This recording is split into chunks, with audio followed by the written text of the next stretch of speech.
beg your pardon? Meredith, who is this coarse person with the foreign accent?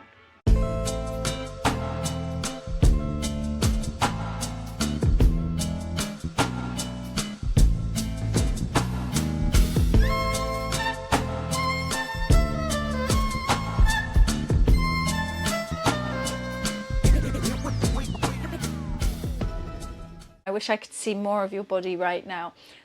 Their body's talking to me. That phrase has never been uttered before. It's the opposite of that's what she said.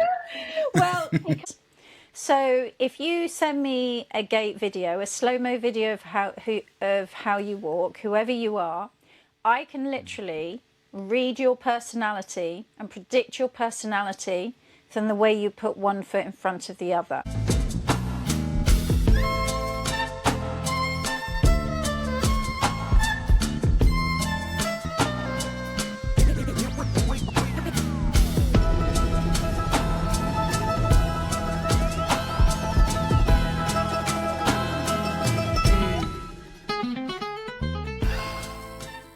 All right, hey, Victoria Salomon, welcome, first of all. Thank you, Danny. Thank you for inviting me onto your podcast.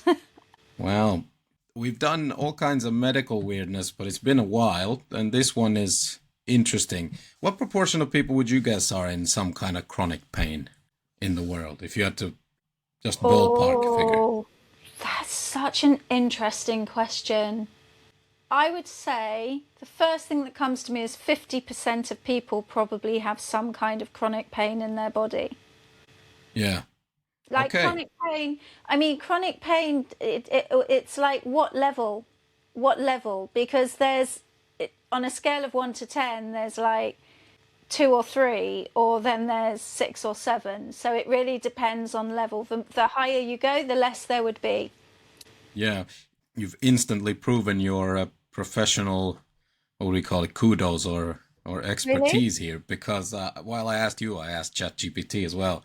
In Britain, estimates are well higher than the global average, so 35 to 50%, and could be 43% as a sort of an average of average estimates, a sort of pooled estimate. Yeah.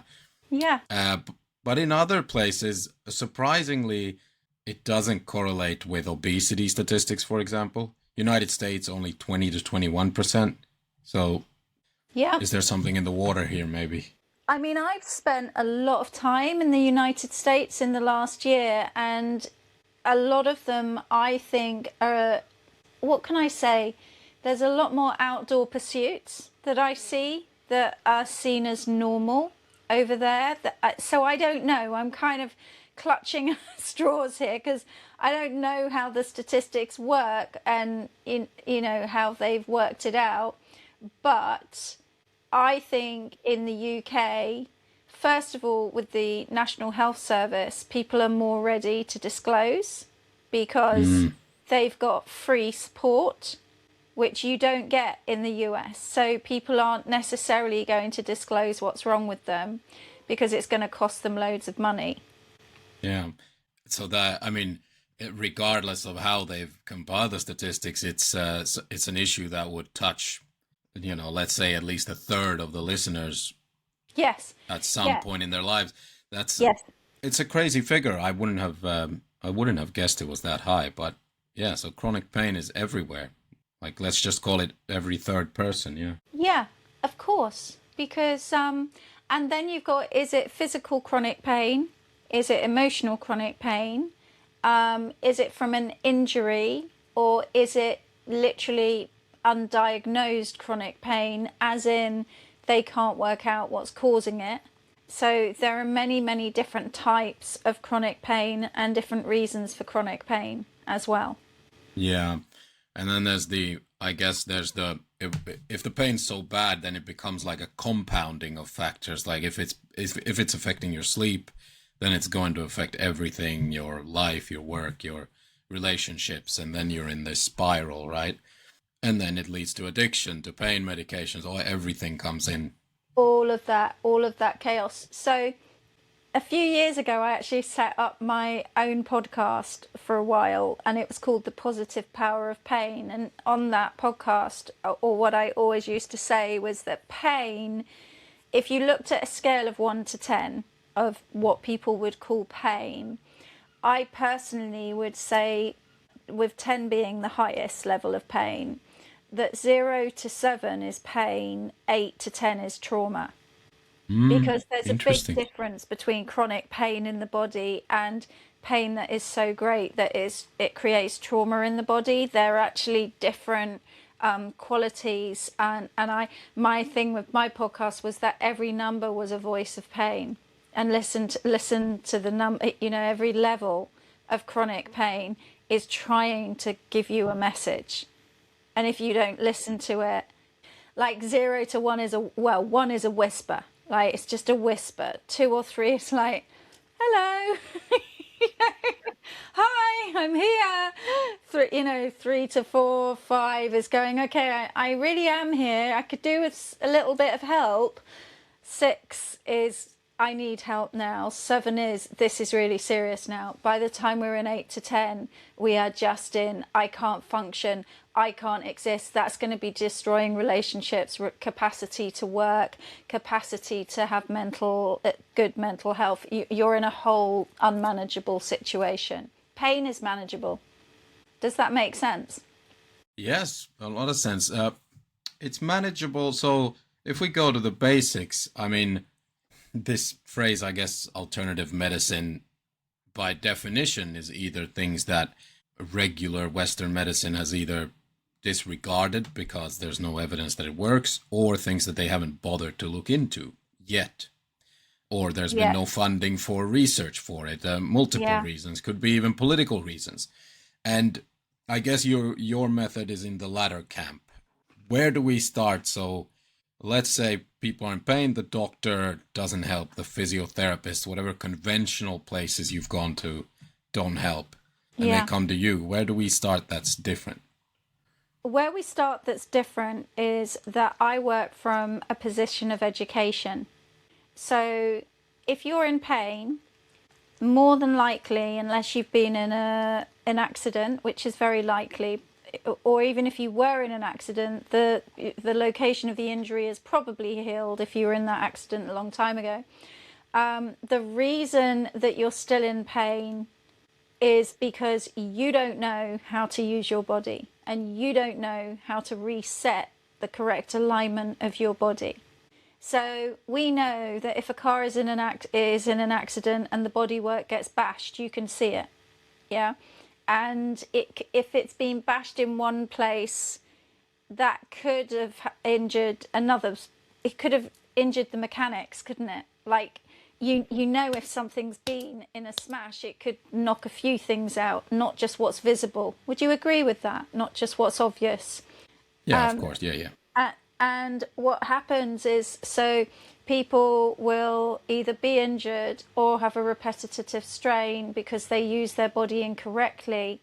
And we have very, very old school, non-evolved methods of treatment in this country. Like, we're in the UK. I don't know, maybe your listeners are all over the world, but we are in the UK right now.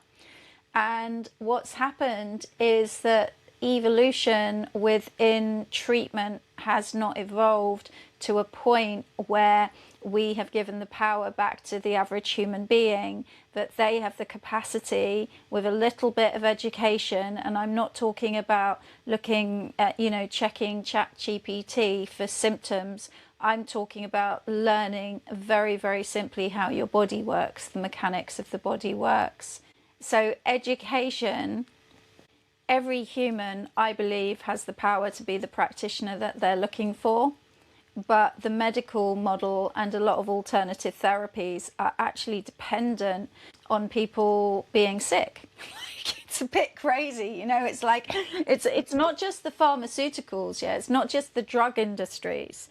If I was dependent on my clinic, and I used to have an extraordinarily busy clinic when I was working one-to-one, if I'm dependent on that human being in pain for me to pay my bills on my mortgage, it's a little bit of a tricky incentive, isn't it, to educate my client or educate clients out of needing me. Now, this is like a whole other thing, but I do believe even with alternative therapies, this is a huge challenge.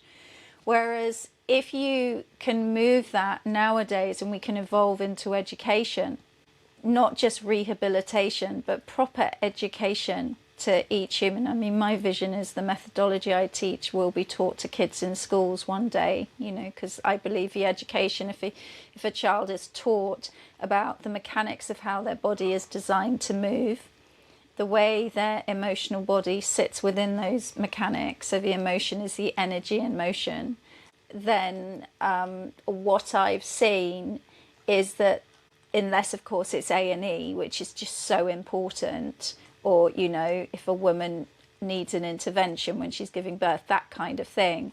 But if there was more education, yeah, the political side and the business side of the health industry would crash, as would a lot of holistic therapies and alternative medicine. So you're saying a lot of them have these inbuilt incentives to keep people in the pipeline rather than get them healthy and move them out. Yeah. Even with holistic therapies, very few holistic therapies are holistic. Like maybe focusing on one system in the body or one part of the body. You know, I would leave certain things out of them. So, you know, traditional Chinese medicine, something like reflexology, they do have the capacity, obviously, to work on all systems of the body.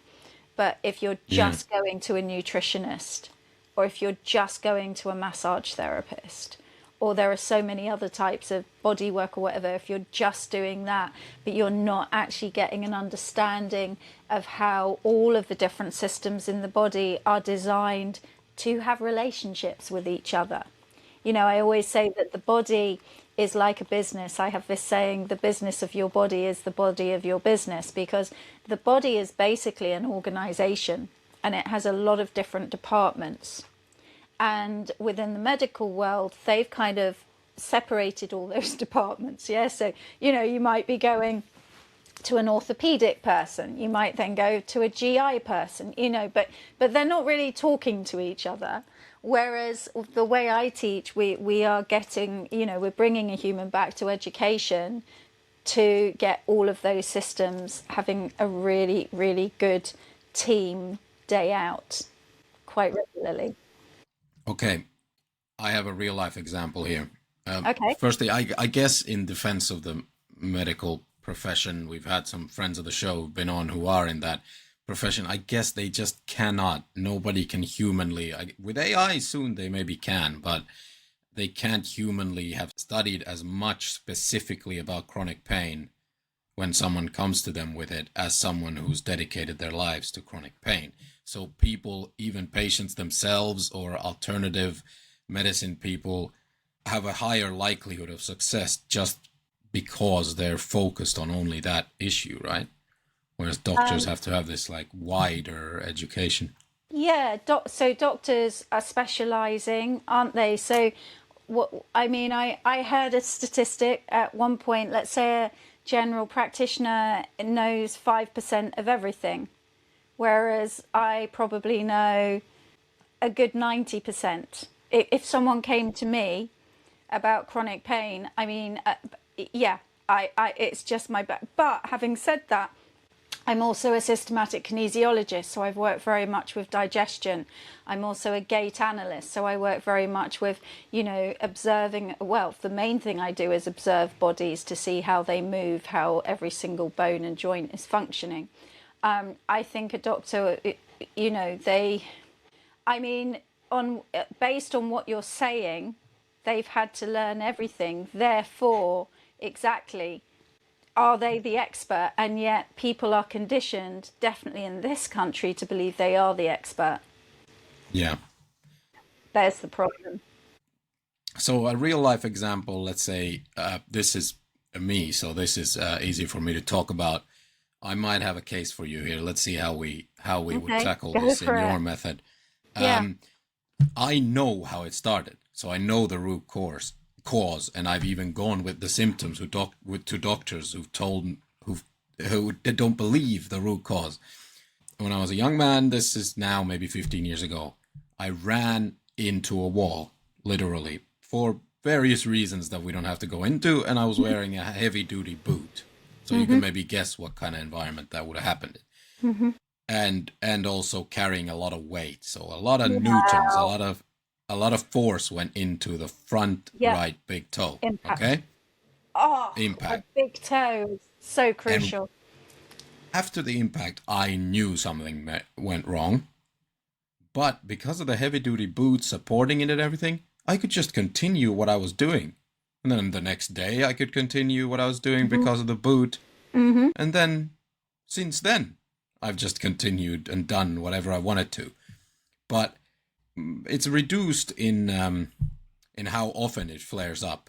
But initially, for the first few years, it would just then randomly flare up when I was walking or trying to drive a car, to the point where I couldn't push down with my foot on the accelerator, or I couldn't walk any further. Nowadays, it's gotten better and better slowly. Body heals itself, but something broke down there. And then I went later on to a GP in Britain, and I told him the whole story. Like, it's been like 5 years. I should have come sooner, but maybe we'll look into this. And one of them, I went to several. One of them did the right thing, sent to MRIs, sent to X-ray. Nothing. Couldn't see anything in them. Yeah. And then one of them, actually, because nothing was in the MRI, chose to diagnose me with gout. Right. And so I laughed instantly. I was like, okay, I'm like 24, 25 years old. Yes, sure, at that age you drink too much. And yeah, I love seafood. But I'm also, at that point, I was exercising 9 or 10 times a week in some form. And I had friends who were in a sports team at the time who were medical students. And they were like, that makes no sense as a clinical diagnosis. And since then, I just gave up. It's still there. I know the problem's there. Like, if I stretch the toe now, I can feel it. Not pain, but just like annoyance that I know it's broken somehow. So where would we start at your shop then? So immediately, the moment you're talking to me about your chronic pain, I'm already scanning your body. So right now I can see 2 shoulders and your head. Yeah. Now, I can't be absolutely sure what chair you're on, but I'm already reading the way you're using your upper body. Okay. I know what I really need is just to see you walk. Once I can see you walk, I know exactly where your center of mass is hitting your foot. So what happened is you smashed that toe into the wall, but you know, it wasn't just the toe. You have 26 bones and 33 joints in your feet. So there is a lot of room for misalignment. Can you imagine? They all move in 3D. All of those joints pretty much can move backwards and forwards, up and down, and rotate. So you can really times 33 to 99 in terms of every single joint and the mechanics in that foot of what they can do. So the moment I watch how you walk, we always get a slow-mo video of how someone walks. I will know exactly, based on the direction of where your feet are pointing, based on orientating you in a clock face, and the distance between your feet. Like, it's mental. I'm just a laser. I'm just reading your body. I'm then looking at what your pelvis is doing, whether it's stuck in what we call an anterior tilt, which is a very arched lower back. I'm looking at where your head is. I'm looking at where your center of mass is hitting down on your feet, the weight of your body, based on the orientation of every single bone and joint in your body, because you have 206 bones in your body, and you only need your head to be too far forward. So when your foot kicks off, it's very likely that you were just doing something where your upper body was more forward over your feet, so the center of mass just drops down on the big toe. But it's also about the direction your foot is going in. So I can't read the whole thing from your shoulders, but I'm already curious. So what I always say is, once someone starts talking to me, and I wish I could see more of your body right now, their body's talking to me. That phrase has never been uttered before. It's the opposite of that's what she said. Well, because I'm like this envoy for people's bodies. So I'll meet someone, yeah, and they'll start saying this whole story. But what I'm doing is I'm just I'm just observing their body, because I know by what their shoulder blades are doing, by the height of shoulders, by rotations, by what the head's doing. It's giving me so much information, not just what's going on for musculoskeletal, which we're talking about here, but also how that's impacting every other organ and system in your body, which is pretty fascinating stuff. Okay, that is cool. And to push back a little bit though, but this is now being implemented. The Gait clinics do exist, and GPs do refer people there, right? Completely different. Oh, Depends okay. who you go to, actually. You know, when like you need to find a garage for your car, and you don't really know the history of that mechanic, do you? They could be really good. You could have stumbled on the best mechanic ever, or it could be a really dodgy one. So there are Gait clinics for sure, but what is the purpose? Is that Gait clinic there for a pair of shoes? There's a lot of that. Is that Gait clinic there for sports performance? There's a lot of that. Yeah. Is that Gait clinic? So, you know, I really love observing research. So I went to a conference last year in Dallas, and they had all this gait machinery to test people's gait, right? And the funniest thing was that someone who's done my program just happened to be a researcher on that team. Long story, but so it was nothing to do with my program. So he let me in the room to see all the gait machinery, like you know, that all the way they were assessing gait. And I was mortified, because there was no biomechanical expertise in the room. It was all kind of machines measuring center of mass, and it was very one-dimensional. And they were setting people up, assessing gait and the mechanics from a place that I would never set people up from. Like they weren't even starting people in from my perspective, a correct biomechanical alignment for the bones, because this was all muscle led. So you'll have gait specialists who are looking at muscle groups the whole time.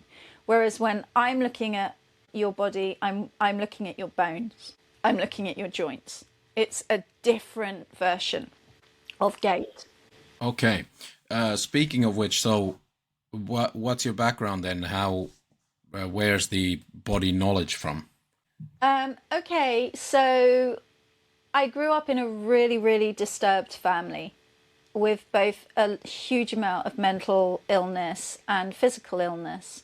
And I ended up with my own chronic illness by the time I was 19. So, and there were 3 people in our family who took their lives. So by the time I was 25, 3 people very close to me had taken their lives. So I knew that there was a real problem, because none of the services or people these people had turned to had been able to help them. So that began when I was 25, as I began to recover from yet another person taking their lives. That began a life's conquest to work out what the hell, how do you solve chronic pain? So first of all, I did a holistic therapies course, just basic massage, aromatherapy, reflexology. Reflexology I still adore, by the way. I think that's a very, very cool practice.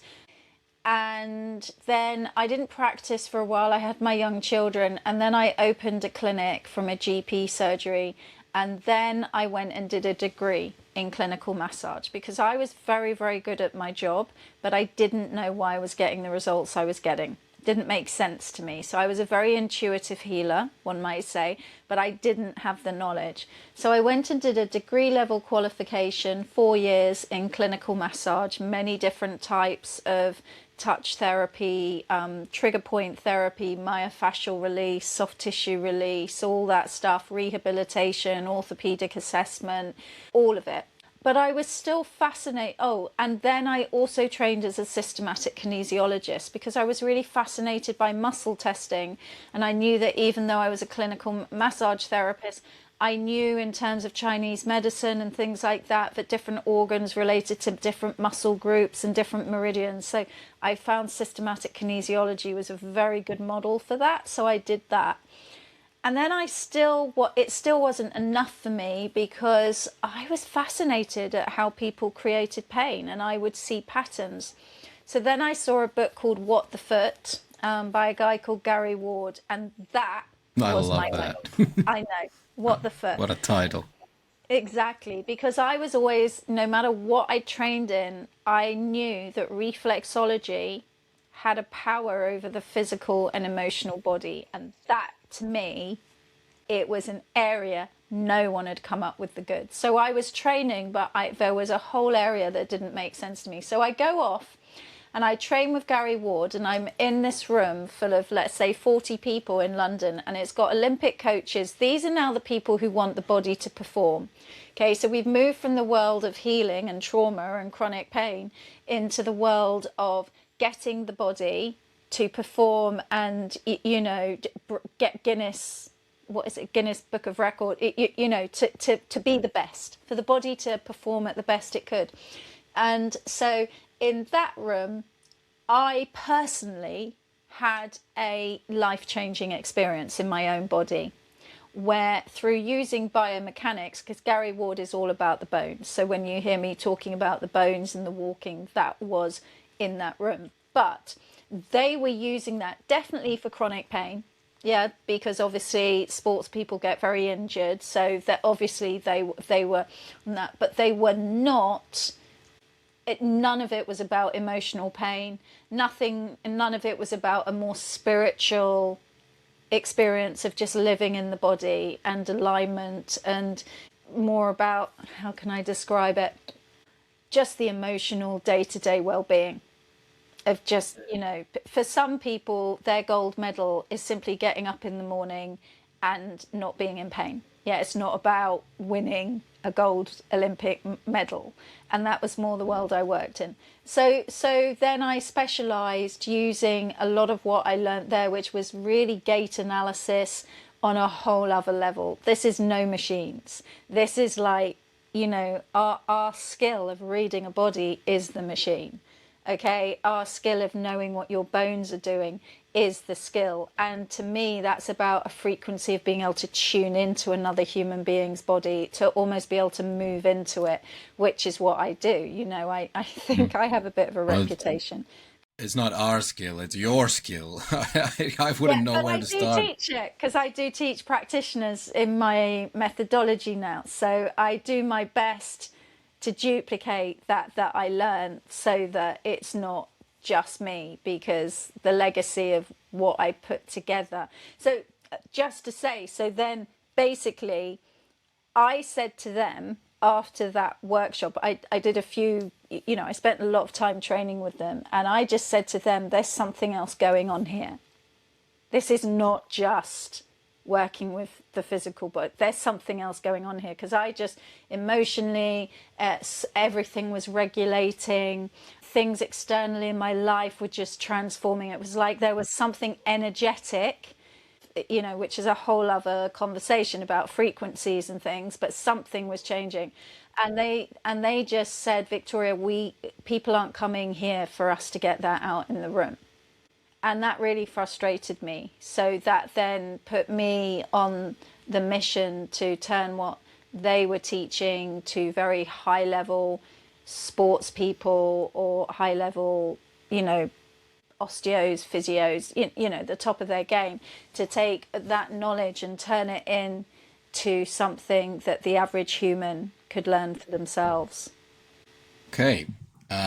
Let's go there then. This is super interesting, because from all that I gathered that you've built this like hybrid method. There is real science there that you've gone and learned, and then there's something that maybe the medical establishment would call psychosomatic pain. You would call it, and alternative healers often have different language like energies and positivity, but it's the same thing, right? Where how much of this can be mental? Like if you that's part of the picture, is to change the mindset, right? Like I'll look at your gait and we'll fix what we can, but then you have to sort of open your mind to this new thing? Yes and no. I can make it much simpler than that. So people have personalities. Okay, we know there are different types of personalities.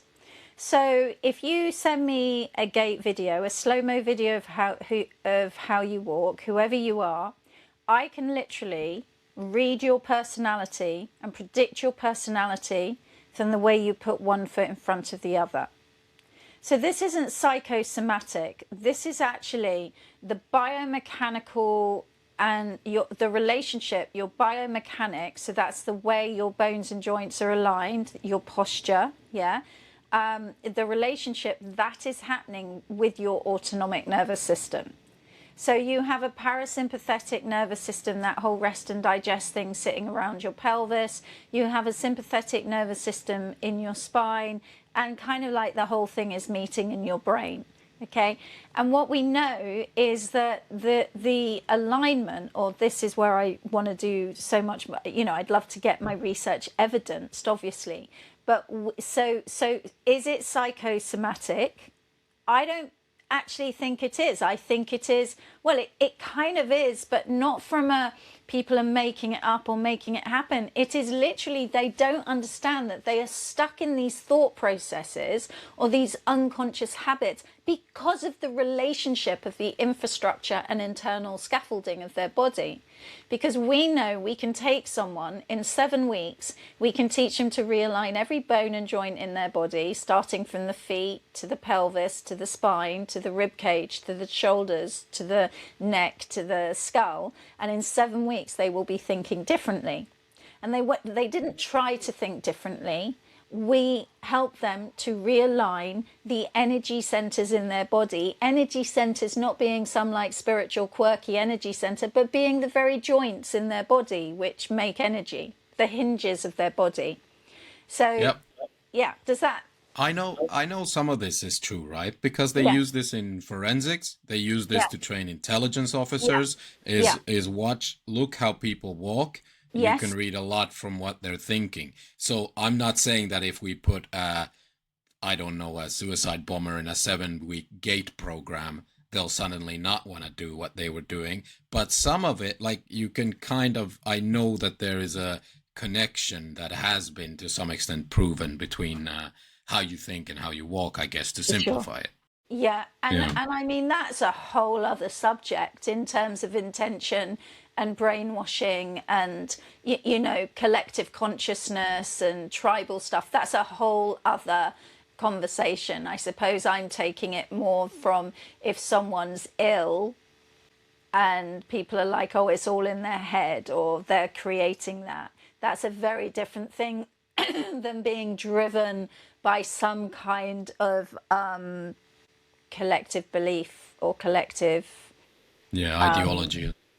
ideology. That's but even there, I mean, I'd love to do the research on that, on what their bodies are doing. You know, that kind of thing is just fascinating.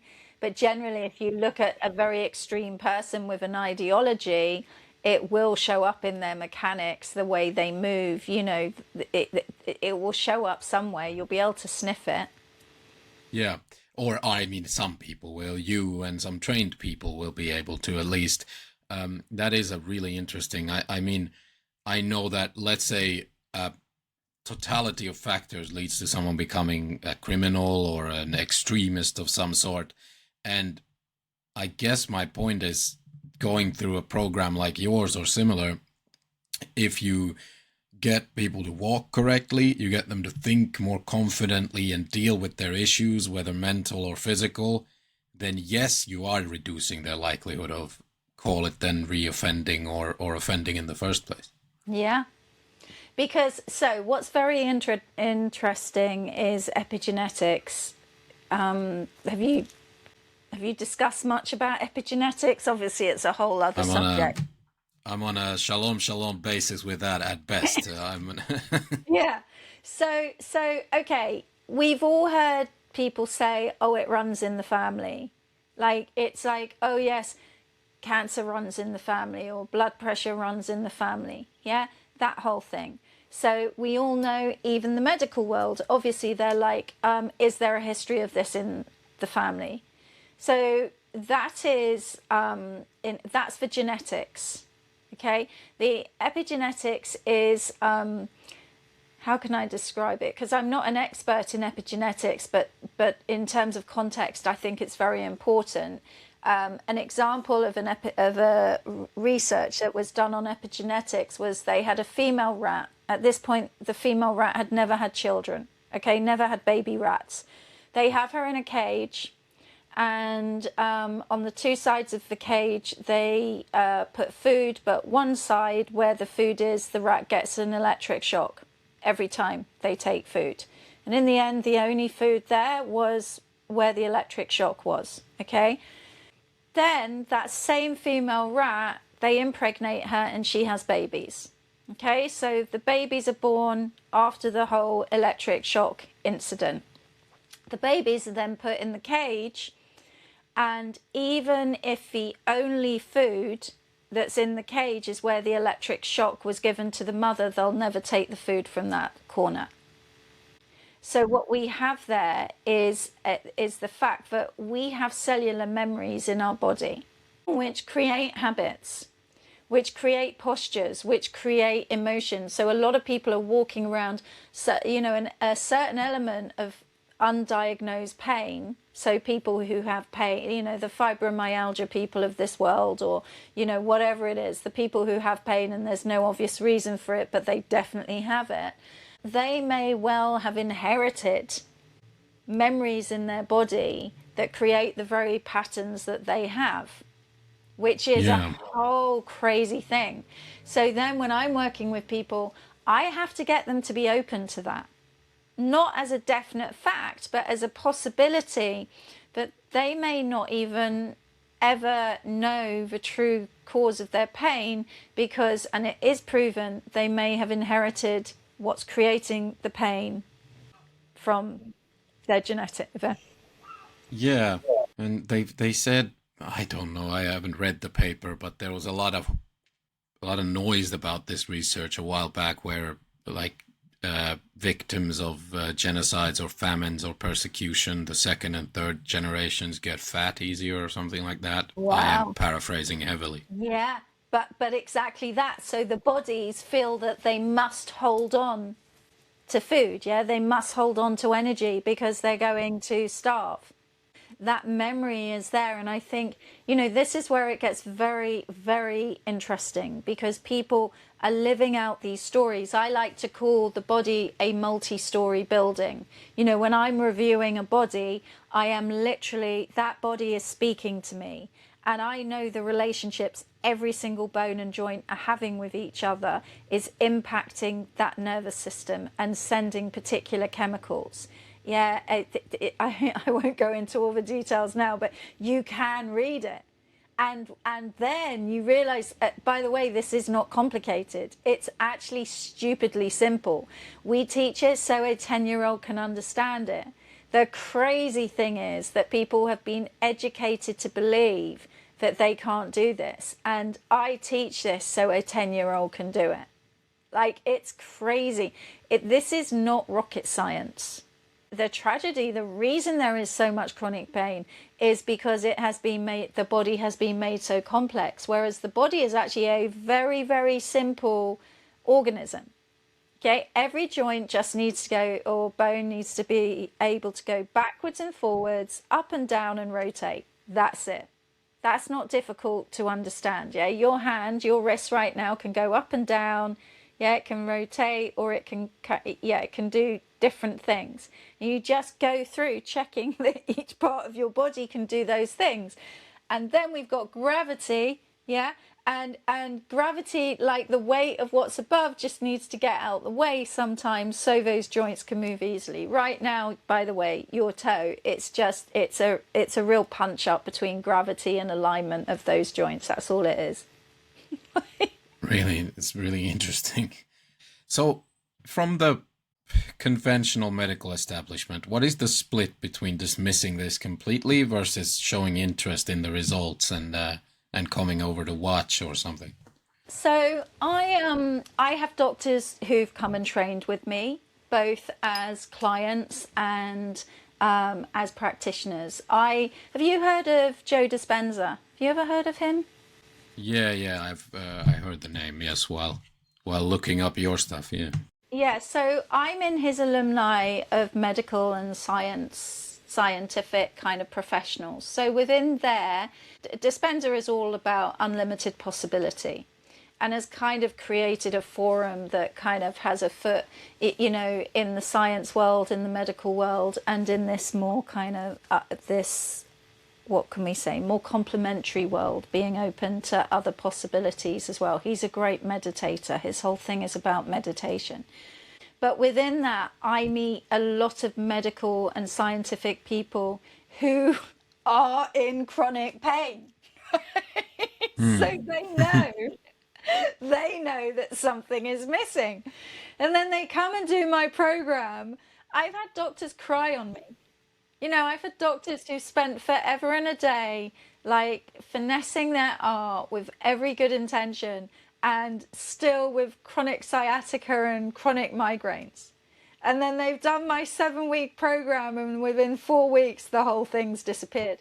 Now, I'm not saying that's the same for everyone, but it's a very, very common thing. So doctors or the medical world, when they see what I teach and when they apply it, I mean, the most cynical scientists can't object to the fact that if your weight is going down a knee, when you're trying to move the joint, it's much harder to move the joint and is going to cause damage than if you've got the weight down the opposite leg while you do it. I mean, it's so stupidly simple what I teach that they kind of get on board, because it's kind of like you can't not.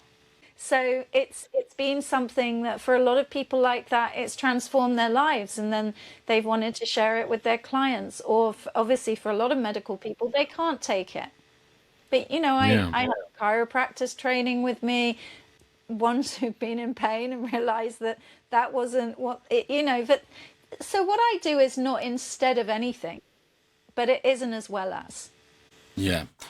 And you don't, I mean, this, I guess, it's not for you to answer, really. It's a bigger conversation. But Joe Dispenza, for example, does go by doctor, and you don't market yourself as a doctor per se. Do you have any strong opinions about where that line goes? Should people know when something is conventional versus, outside the box thinking, a different method of trying to address the issue? I mean, this is my biggest challenge.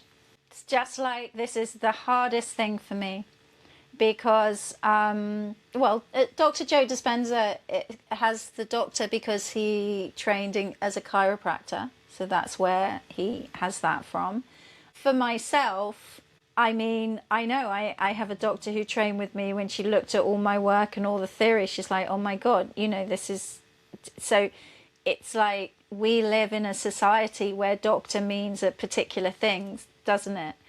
I mean, I have awards. I have innovation awards, and I have tutor of the year awards. So I have been accredited and acknowledged by Federation of Holistic Therapists and people like that. I'm a published author. So, but yeah, what can I say? There are certain paths. We live in 2026, and at this point, certain people, and because they've worked very hard, are called doctors, and other people have worked just as hard and aren't called doctors because they haven't taken the traditional path. No, that wasn't about your credentials, more about Joe's or Dr. Dispenza's, if he'd prefer that, because I mean, chiropractic in itself is more in your realm than I guess conventional, whatever. It's not cellular biology, if we want to put it that sharply, I guess. Well, it's not. It's a different kind of cellular biology, because it definitely, when you use your bones correctly, it sends different chemicals and changes cells for sure. It's just, I was looking at something today about the chemicals that are made in the bones. So if you use the bones correctly, obviously then you're going to make better chemicals, if that makes sense. So the bones, yes, absolutely, go together. Yeah, Yeah, of course, I agree. And what you said about that, like twisting and turning and whatever motion your body can do, that's very much what they look at, and a lot of it is I'm sure very legit and works for a lot of people.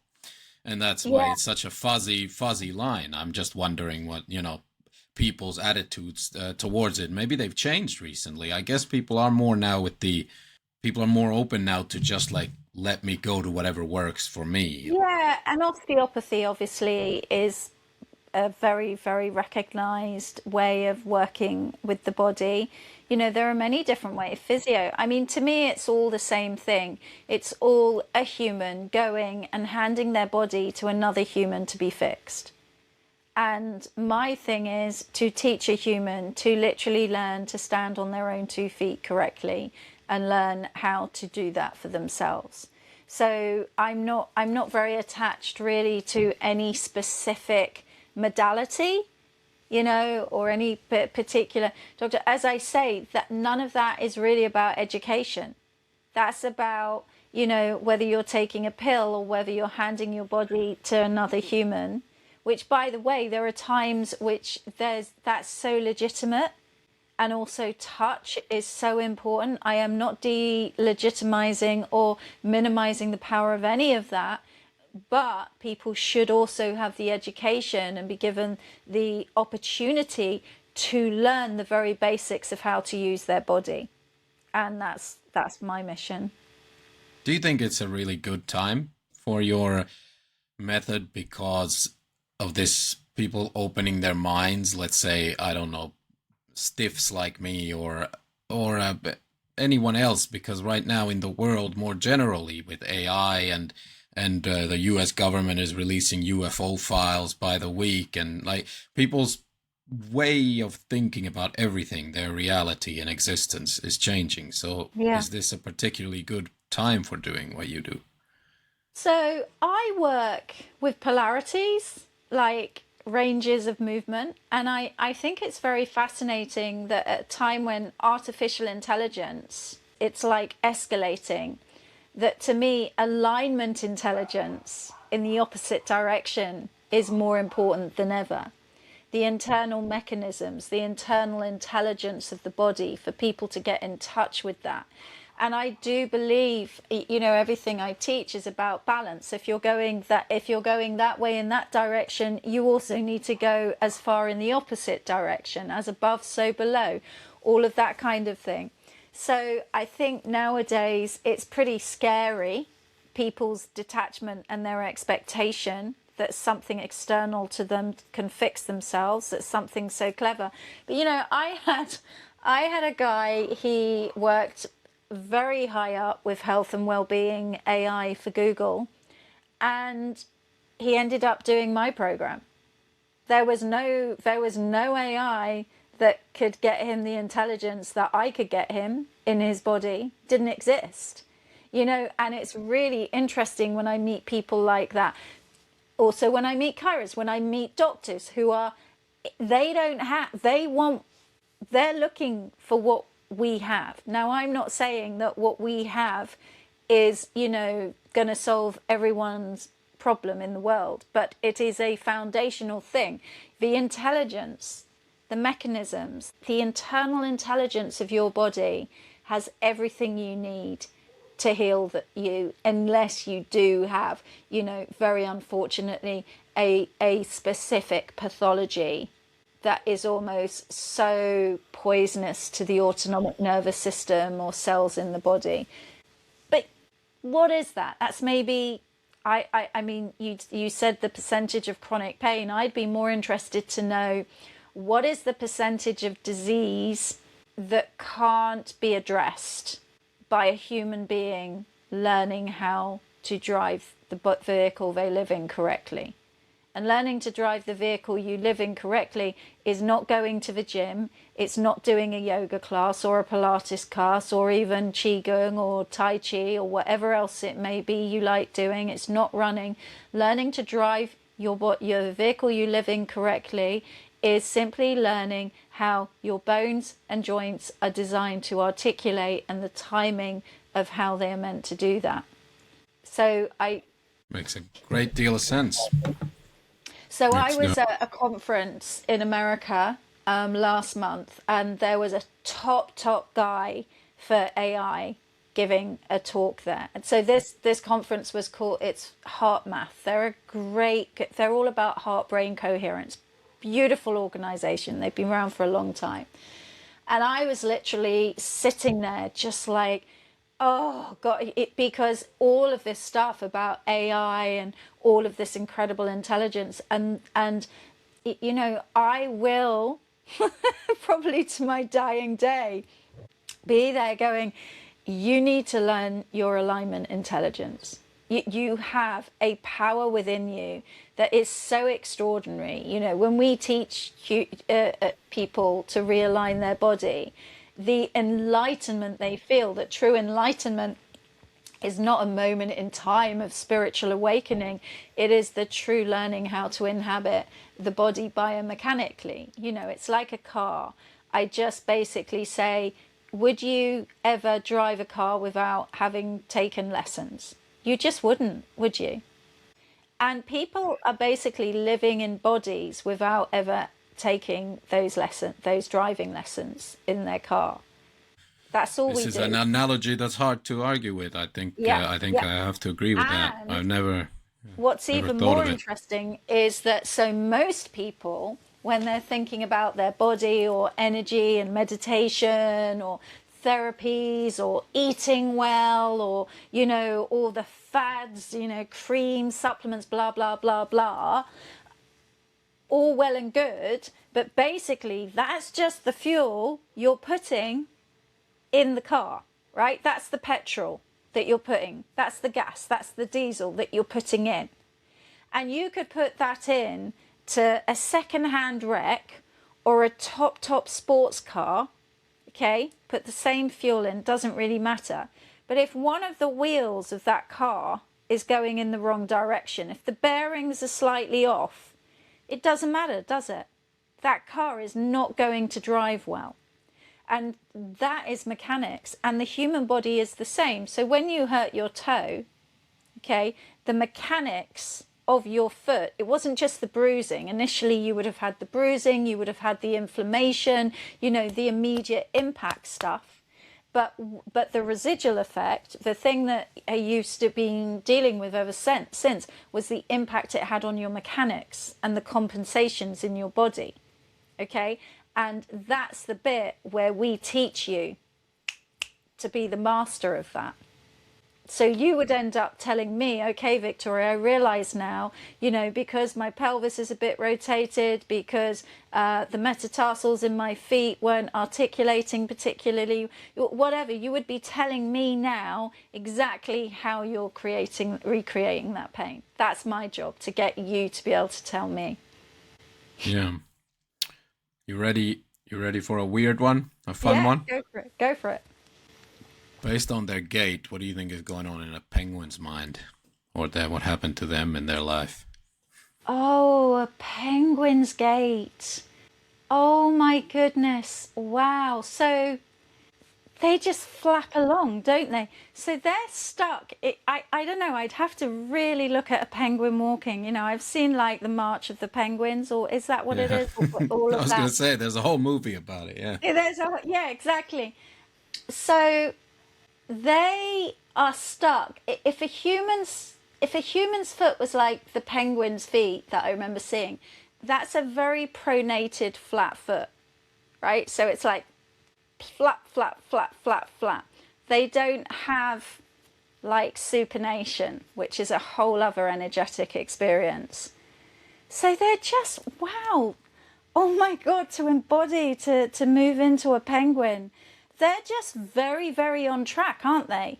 Like they go in a straight line. Would you agree? And I don't think their feet can cross over one in front of the other. Would you agree with that? Yeah, they seem like they're real fighters. They're determined, but they have the wrong tools. Nobody ever taught them how to drive their own car, you know, other than in the Yeah, water but they they know. are animals and they don't have a human brain interfering. Yeah. So I mean, I'd need to look at their spine. So I'll tell you what is so beautiful. I've spent a lot of time in America in the last year, and I've been around a lot of seals and sea lions, and watching them move around is just extraordinary. Like the way they just have to kind of lunge and throw their bodies around, and they kind of, I mean, they are extraordinary. I always say, you know, without our bones, we would be a pile of mush. And then I've spent a lot of time over there, and they are a pile of mush. Yeah. And I think, you know, when we can connect to the alignment of some of these animals, I think it's a really beautiful experience. But I'm not a penguin. I'm a Here's human. what I once spent like 2 hours in a zoo as I was maybe a preteen, teenager or something, Yeah. just staring at a penguin enclosure where they had a water slide and they would slide, swim full speed. It was incredible. And then do that shuffle that took them like 15 minutes to get back to the top of the slide. And they were just doing it in order, in a Great on. organized queue, and then full speed. And I think we can Great learn a lot on. about, yeah. And Yeah. imagine the mindset if we just did that, which is work really hard and then just have full speed fun and then work really hard again, you know? So let me tell you something which is really funny about humans, okay? Which we know we can read, because you've picked up on something so exact there that they do. The way they're designed is very specific. I don't think their gait can go wrong. I think the way their feet are attached or whatever, they can only go in a particular direction. Whereas we have these long legs. Agreed?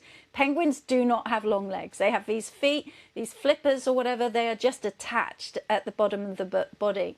What gets us into trouble is these long legs, because what happens with the legs, so what we know is that if we're looking at someone's gait video and they're walking, so we're always like, the second toes are the eyes of the feet.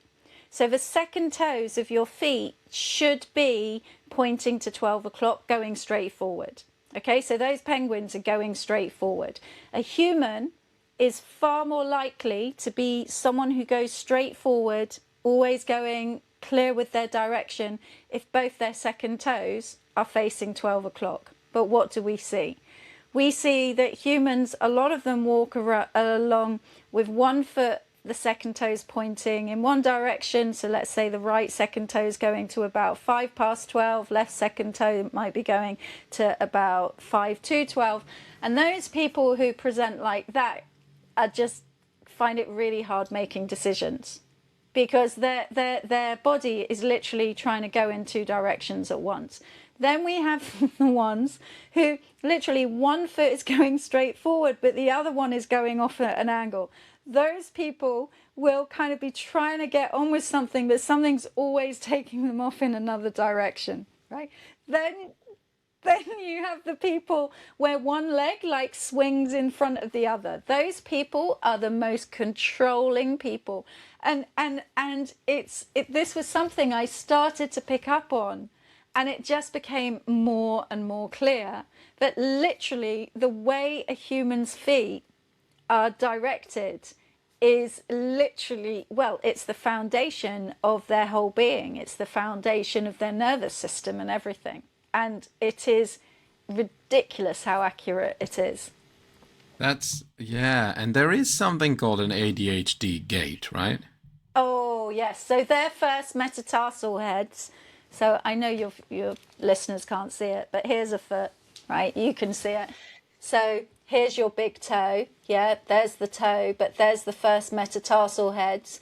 So the ADHD people usually, well, definitely, either the first metatarsal head will not be touching the ground when they walk, or the fifth metatarsal head.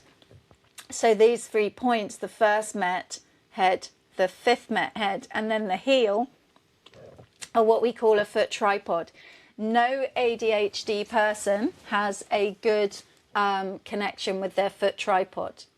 And There's so data proving this. Like how many ADHDs would you have observed I've with worked this? with lots, and I Okay. mean, the shame and the challenge I have at the moment is, yeah, I mean, we're looking at R&D obviously to try and evidence what we see, but what we know, I mean, I've had ADHD. The first woman she was giving a talk about ADHD. She was a speaker at an event giving this talk, and it was painful because she was like saying all this stuff, but her body was telling me all this other stuff. So I kind of took her aside at the end of the event, and I was like, you know what you were saying? And I asked her some questions, and it was like a mask dropped because I was talking to her because I knew her body, what her body had been telling me. I knew what was possible. Anyway, within a few weeks of doing our program, she was off her ADHD meds. Because once you get the stability, once you get the foundation, what is ADHD? It's a mass disorganization. It's a mass unmanageability, whilst also, that person is probably a very, very intelligent person, like with all these magical superpowers, and yet can't organize any of it because the actual internal scaffolding of the body is completely unstable. So if you bring in the stability and the manageability of the container, then that person is left with their superpower, creative, like neurodivergent incredibleness, yeah, but not in a state of instability. So if you look at people with autism, you'll notice usually that their heels don't touch the ground. Like if you look at children, you'll see the way I've seen that. Yeah, I've seen that. And if you start to get the bones working correctly, so this is really cool. This is one of the first things we teach. Again, I know that your listeners can't see this, but can you see here? So here is the tibia, which is the big bone on the inside of the leg. Then here's the fibula. We call it the feeble fibula. But what do you notice? Can you see how the heel bone is actually only under half the leg? And here you've got the big gap. Can you see that? Yeah. So your ADHD person, and not just them, many people with chronic pain, they're not using their heels. They're landing in this space. And it's sending a ricochet of distortion and chaos up through the nervous system. Yeah. So Okay, yeah. So your bone in your foot, the bit that you can feel, those bits that jut out in your ankle, around your ankle. Yes. If you walk incorrectly, I can see what you're saying now. Yeah. It imbalances. Yes. You put your entire body in an imbalance. Yeah. Think of a table. If a table's wobbly, do you just hold the top of the table? Nah. You go to the connection with the ground, don't you? That's immediately where you get to. So it's the same here. It's the fact that, and it's devastating. And this is where so much chronic pain begins. Just the lack of understanding. So that word just makes me crack up because what is the word? Understanding, like the way we stand from underneath us. And if people could just have an understanding of the way they stand and the mechanics of all of this. So, coming back to your toe, what we know is, I haven't seen your feet yet, but what we know is that your center of mass is all over the place and these joints aren't moving correctly. But you can easily change your center of mass, and you can usually pretty easily, with the right direction and orientation, get your joints moving correctly. But you do need to know how to do it. But that's not difficult. Yeah. What about someone like the Gibb brothers in the Staying Alive video? What's going on with them then? What are they doing? I'm just thinking of them putting their arms in the air. Or the heads are coming out of the windows, Yeah. but the gait is very famous, like confident, the shoulders are moving. Ah, yeah. So that just tells you, doesn't it? The way the body moves is just like, I mean, that's different because that's performative gait. I'm not interested in that. I had a guy who was in Las Vegas a couple of weeks ago, and when he heard what I did, he started doing this silly walk saying, "Oh, read my gait." And I'm like, seriously? That's not your gait. Like, kid me. Like I want the gait of that human when they don't even know they're being looked at. That's the gait that I'm looking at. A kind of, yes, watch me walk kind of gait is not your gait. That's a whole other personality. That's a whole other thought process that's impacting the way you're moving. You gotta get it. So if we have people in the room and we want to film their gait, I always make someone talk to that person whilst they're walking, asking them, what are you having for dinner tonight? What are you know, just to distract them, because we've got to have the real way they move. Yeah. Excellent. Yeah. Hey, for the end, remind people where they can find all your stuff, and also tell us an inspiring story of success, so that we can walk away with a feeling of how this all can work for the best. Okay. So you can find me on Instagram. You're going to put the links and everything with this. Okay. So you can come to my website. We have 2 freebies. We have something called the 7-day pain fix challenge, which is it's going to help your body calm down, whatever the pain is. And it's also going to take you on a little journey to start to educate you. We also offer a slow-mo video kind of free discovery call, because we love to introduce you to yourself and to what your body's doing that you don't know about. This can be done remotely, right? Yes, for everything people is done remotely. So I work with people globally. It's even in a few different languages, which is really cool as well. So yeah, inspiring stories. I'd actually love to just share a couple, because they're very simple. One is, I met a guy, he was about to go for a hip replacement surgery. He'd been putting it off for 10 years and he was finally going to do it. Then someone heard about me, and so he came and he met me. And on the day when his hip replacement surgery should have been done, instead he was recording a testimonial for me. So okay. That's incredible. Pretty extreme. But then the other one, which I'd really love to share, is more about people who have fibromyalgia or hypermobility, EDS, because I think those are pathologies which people really believe there's no cure for. And I'm just not prepared to tolerate that. If you haven't learnt to realign your bones and joints, then you need to do that. And then if you still want your label, if it hasn't resolved it, fair enough. But we've worked with many people. You know, I had one woman come to me, literally chronic fibromyalgia, just terrible, and EDS. And, you know, all over the place, the ADHD, everything unmanageable.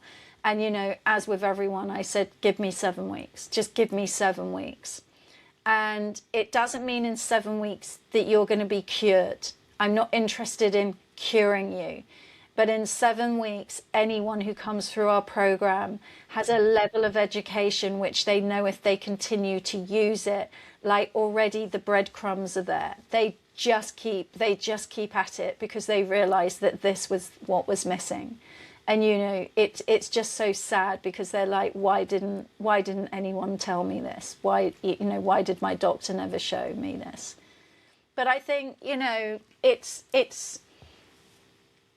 very important. People deserve to be taught how to drive their body mechanically. But obviously it's such a new paradigm that even your listeners here are probably going, yeah, but what does she actually do? What's she actually talking about?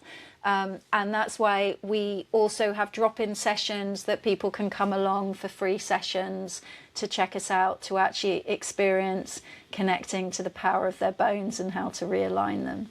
Because, you know, yeah. Well, the first thing we'll do is I'll send you a video, slow-mo video of me walking. Let's see where we get. That's maybe amazing. So I'll send you. Update the listener as well. What happens with it? Yeah. I will send you the link so you can do it. I can't wait to see the way you walk. To me, like meeting a person is really seeing the way they walk. That's when I really know you. That's another thing that she never said, you know, that that lady from the American Office never said that, you know. Nobody has ever wanted a video of me walking before. Yeah. Well, but that is you. The way you move. That is the way you move through the world. That is the way you put one foot in front of the other every step you take. That is the environment of you. That is every organ. That is every system of you being carried around.